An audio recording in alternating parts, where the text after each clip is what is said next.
अस्सलाम वालेकुम एवरीवन, उम्मीद है आप सब खैरियत से होंगे। अच्छा जी, आज हमारा political science CSS-PMS lecture series में लेक्चर नंबर 9 है। पॉलिटिकल हम डिस्कस कर रहे हैं वेस्टर्न पॉलिटिकल थॉट को, और प्रीवियस लेक्चर में हमने 8 जो पॉलिटिकल थॉट्स थी उनको डिस्कस किया था।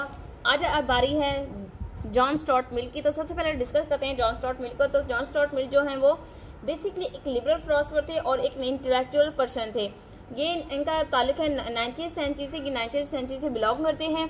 और इनकी जो फेमस होने की जो इनकी गुडविल बहुत ज़्यादा जो प्रोमिनेंट होकर सामने आई, उसकी सबसे बड़ी वजह क्या थी? उसकी सबसे बड़ी वजह थी इसकी थ्योरी ऑफ लिबर्टी।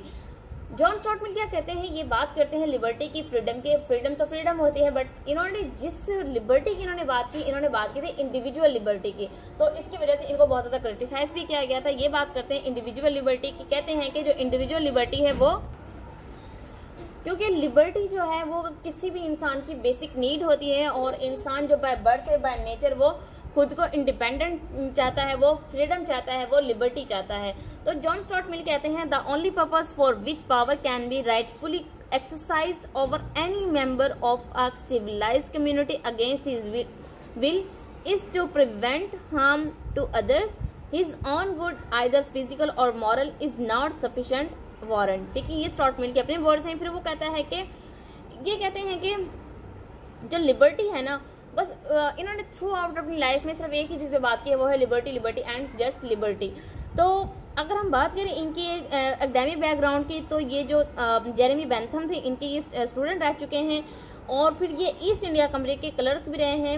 ये तमाम चीज़ें डिस्कस करने का मकसद ये है कि हम बता सकें इन्होंने अपनी थ्योरी कहाँ से ली थी। ईस्ट इंडिया कंपनी थी, उस वक्त बर्बरियत थी, हर तरफ जुल्म गारत थी।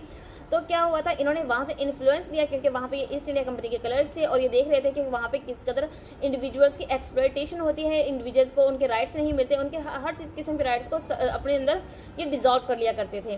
तो कहते हैं कि चाहे स्टेट का मेन पर्पस क्या है? इंडिविजुअल लिबर्टी है। एक इंसान को एक लिबर्टी होनी चाहिए, उसको ज़िंदगी की आज़ादी होनी चाहिए, उसको खुशियों की, गमी की, उसको अपने इबादत की लिबर्टी होनी चाहिए, प्रॉपर्टी, फैमिली, यानी कि हर किस्म की लिबर्टी इंसान चाहता है। और ये इंडिविजुअल लिबर्टी अगर हम देंगे तो ओवरऑल जो स्टेट के सिस्टम है वो स्ट्रेंथन होंगे।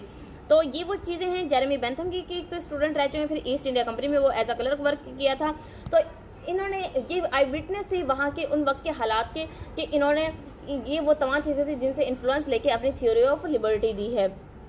फिर कहते हैं कि जो फ्रीडम है should not be ignored at any cost. यानी कि कहते हैं कि चाहे कुछ भी हो जाए, कोई भी मामला हो, किसी किस्म के भी हालात हो, जो इंडिविजुअल लिबर्टी उसको इग्नोर ना किया जाए, क्योंकि इंडिविजुअल जो है, इंसान जो है, उनकी खास नीड क्या है? लिबर्टी है। अगर लिबर्टी उनके पास होगी तो वो प्रॉपरली वर्क कर सकेंगे और अपनी स्टेट को प्रॉस्पेरस बना सकते हैं।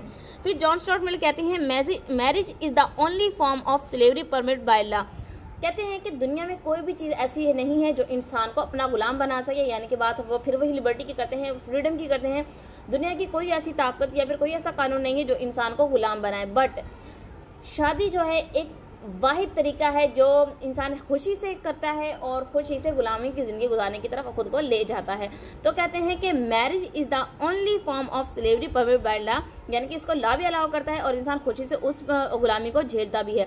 फिर कहते हैं gave the ideology of utilitarianism और लिबर्टी दोनों आपस में काफ़ी हद तक इंटरलिंक करती हैं, क्योंकि जेरेमी बेंथम की स्टूडेंट रहे हैं, तो ऑब्वियसली ये इनके पर खास असर रहा है यूटिलिटेरियनिज्म का। तो अगर हम बात करें दूसरे वर्ड्स में, यूटिलिटेरियनिज्म, लिबर्टी, ये दोनों चीज़ें तकरीबन एक ही हैं, क्योंकि दोनों का मकसद सेम है। दोनों का मकसद ये है कि प्लेयर हासिल करना और पेन को एक्सपेल करना।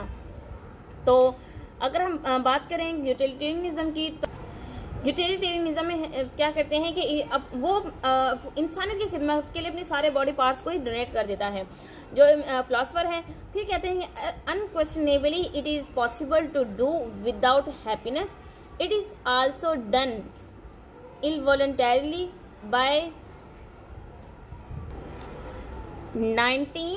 20th of mankind। कहते हैं gave the right of vote only liberate person, यानी कि जो फिर यहाँ पे एक और चीज़ वो बड़ी प्यारी बात करते हैं, वो कहते हैं कि जो वोट का राइट है वो सिर्फ एक फ्री इंसान को होना चाहिए। अब ये गुलाम है, गुलाम को कह देंगे फलां को वोट दे, फलां वो तो दे देगा, क्योंकि उसके अपने कोई विल ही नहीं है, उसकी अपनी कोई पावर ही नहीं है, उसकी अपनी कोई डिज़ायर नहीं है, फिर उसकी अपनी कोई राय नहीं, उसकी कोई ओपिनियन नहीं, वो दबाव में आके प्रेशराइज होकर वो किसी को भी वोट दे सकता है। तो यहाँ पे जॉन स्टुअर्ट मिल कहते हैं कि जो राइट ऑफ वोट है वो सिर्फ एक लिबरल पर्सन को देनी चाहिए। फिर वो कहते हैं the best form of government is democracy to him. वो कहते हैं कि डेमोक्रेसी जो है वो बेस्ट फॉर्म ऑफ गवर्नमेंट है। अगेंस्ट द एक्सप्लॉयटेशन, वो हमेशा एक्सप्लॉयटेशन के खिलाफ बात करते थे। वो कहते थे कि कभी भी गरीब तबके का इस्तेसाल नहीं होना चाहिए। इंसान तो इंसान है, चाहे वो अमीर है या गरीब है। ये फिर क्लास का कॉन्फ्लिक्ट में हमें नहीं जाना चाहिए। ये जो क्लास का जो मसला बना हुआ है और ये हमेशा से है और हमेशा रहेगा, तो इसके हमेशा वो खिलाफ बात करते थे। कहते थे it is favourable if someone sacrifice his rarest thing for freedom. कहते हैं इंसान को अगर अपनी सबसे कीमती से कीमती तरीन चीज़ को भी सेक्रीफाइस करना चाहिए, उसको ख़त्म करना चाहिए या फिर इसको खुद से दूर करना चाहे तो वो कर जाए फॉर फ्रीडम। यानी कि वो फ्रीडम की इस कदर वैल्यू करते हैं। वो फ्रीडम को इंसान का ख़ास एक तो कहते हैं कि ख़ास इंसान का हक भी है और एक फ्रीडम जो इंसान की सबसे बड़ी ज़रूरत भी है। फेवर वुमेन लिबर्टी, वो अब यहाँ पे जॉन स्टुअर्ट मिल क्या कहते हैं, वो औरत की लिबर्टी की बात करते हैं। कहते हैं कि औरत जो है जिस तरह मर्द आज़ाद है उस तरह औरत भी आज़ाद है। तो वो कभी भी औरत को घर की चारदीवारी के अंदर कैद नहीं करते। वो औरत को जॉब का हक भी देते हैं, उसको सर्विसेज का हक भी देते हैं और औरत को कहते हैं कि वो मुआशरे में निकले और अपना मकाम पैदा करें। तो यही वजह है कि जॉन स्टुअर्ट मिल को बहुत ज़्यादा इस चीज़ पे क्रिटिसाइज़ भी किया गया था, क्योंकि कंसेप्ट है इस्लामिक पॉइंट ऑफ व्यू से बात करें तो कंसेप्ट है कि औरत घर के चार दीवारी में रहने के लिए बनी है। तो जॉन स्टुअर्ट मिल कहते हैं कि जिस तरह आदमी को आज़ादी चाहिए इस तरह औरत को भी आज़ादी चाहिए। इसलिए औरत को कभी भी किसी काम से ना रोका जाए और उसको मुकम्मल तौर पर आज़ादी दी जाए। तो यही सबसे बड़ी वजह थी कि जो इनको बहुत ज़्यादा क्रिटिसाइज़ किया गया था। तो ये थी थ्योरी जॉन स्टुअर्ट मिल की, जो कि वो टोटली बात करते हैं लिबर्टी की। और उससे बड़ी अगर हम बात करें तो मेन उसका फोकस है इंडिविजुअल लिबर्टी पे। तो वो बात करते हैं लिबर्टी एंड फ्रीडम की। तो उम्मीद है आपको चीज़ें समझ आ गई होंगी। इंशाल्लाह मिलेंगे नेक्स्ट वीडियो लेक्चर में। तब तक ख्याल रखिएगा। जज़ाकल्लाह, अल्लाह हाफिज़।